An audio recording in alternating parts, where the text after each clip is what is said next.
अस्सलाम वालेकुम प्यारे बच्चों। आज का हमारा टॉपिक है youth in Nazi Germany. Youth in Nazi Germany, ये सच बात है, किसी भी कौम की बुनियाद उसकी यूथ पर होती है। जब तक न कोई कौम अपने यूथ को एक अच्छी तालीम और तरबियत से नवाजे, एक अच्छी तालीम और तरबियत दे, तब तक किसी भी कौम की तरक्की इम्पॉसिबल होती है, नामुमकिन होती है। हिटलर का मानना था वो हिटलर एक स्ट्रांग नेजी सोसाइटी बनाना चाहता था। इसलिए उसका मानना था कि एक स्ट्रांग नेजी सोसाइटी बच्चों को नेजी आइडियोलॉजी पढ़ाने से ही इस्टेब्लिश हो सकती है। इसलिए वो बहुत ज़्यादा इंटरेस्ट था। He was fanatically interested in youth. This required a control over child both inside and outside schooling. तो इससे नाजी जर्मनी के जो स्कूलिंग थी, जो स्कूल सिस्टम था, इस पे बहुत सारे असर पड़े। अब हम देखेंगे ये असर क्या थे। सबसे पहले उसने जीविश टीचर्स और पॉलिटिकली अनरिलेबल टीचर्स को उसने डिसमिस कर दिया। सेकंड पॉइंट इसका है, उसने चिल्ड्रंस को अलहदा किया। Childrens were segregated on the basis of race. तो जर्मन और ज्यूस बच्चों को एक साथ न खेलने का हक था और न ही बैठने का हक था। तो अंडर द जर्मन नेजिज्म या under the Hitler's Naezy ideology, undesirable जो चिल्ड्रंस थे ज्यूज या जिप्सिस के, या अनडिज़ायरेबल या फिजिकली चैलेंजेड चिल्ड्रंस को स्कूल से निकाल दिया जाता था और उनको गैस चैम्बर में मरने के लिए भेज दिया जाता था। तो उसने एक और बात भी की, उसने स्कूल बुक्स को रिराइट किया और इसमें क्या किया, रेशियल साइंस को इंट्रोड्यूस किया to justify the ideas of races. उसने चिल्ड्रंस को loyal, submissive, hate Jews and worship Hitler जैसे कंसेप्ट्स इसी रेशियल जो उसने रेशियल साइंस इंट्रोड्यूस किया अपने सिलेबस में, इसके ज़रिए बच्चों को ये कंसेप्ट्स क्लियर पढ़ाने के लिए उसने ये जो रेशियल साइंस है इसको इंट्रोड्यूस किया अपने स्कूल सिस्टम।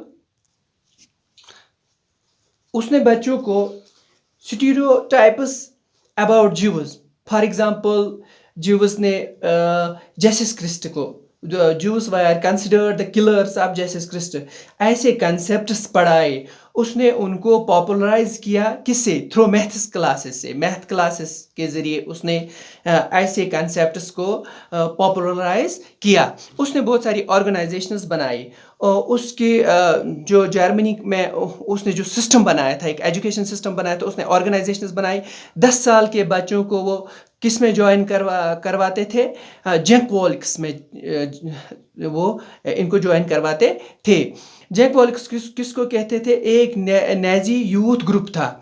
तो जब ये बच्चे 14 साल के हो जाते थे, 14 साल तक आते आते इन बच्चों को फिर नाजी यूथ ऑर्गेनाइज ज्वाइन करनी पड़ती थी, वहाँ जहाँ पे उनको आइडियोलॉजिकली एंड फिजिकली ट्रेन किया जाता था।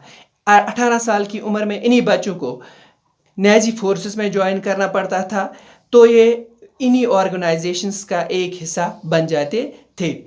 तो नाजी यूथ लीग कब बनी? नाजी यूथ लीग, यहाँ पे एक पॉइंट आता है, नाजी यूथ लीग 1920s में बनी। तो इस 1920s के 4 साल बाद इसी नाजी यूथ लीग का नाम हिटलर्स ऑर्गेनाइजेशन रखा गया। उसने बाकी सारी जो ऑर्गेनाइजेशंस जर्मनी में थे उन सबको बैन किया। अब हम देखेंगे हिटलर्स का मदर्स के बारे में, उसका सोच क्या था। The Nazi cult of motherhood in 1933 Hitler said, Hitler ने 1933 में कहा कि उसके मुल्क में, in my state the mother is the most important citizen. In Hitler's Nazi Germany all mothers were not equally treated. उसने कहा कि सबसे अहम जो शहरी है वो माँ है, मगर तमाम माओं को एक जैसा बर्ताव नहीं है, तमाम माओं के साथ एक जैसा बर्ताव नहीं किया जाता था। Womens given birth to undesirable childrens, जो अनडिजायरेबल या फिजिकली चैलेंजेड बच्चों को जन्म देती थी उनको सज़ा मिलती थी, और जो औरतें डिजायरेबल चिल्ड्रंस को जन्म देती थी उनको एक फेवरेबल यानी एक फेवरेट ट्रीटमेंट हॉस्पिटल्स में दिया जाता था और रेलवे फेयर्स या शॉप्स या थिएटर टिकट्स में उनको बहुत ज़्यादा कंसेशन मिलती थी और उनको एक अवार्ड से भी नवाजा जाता था।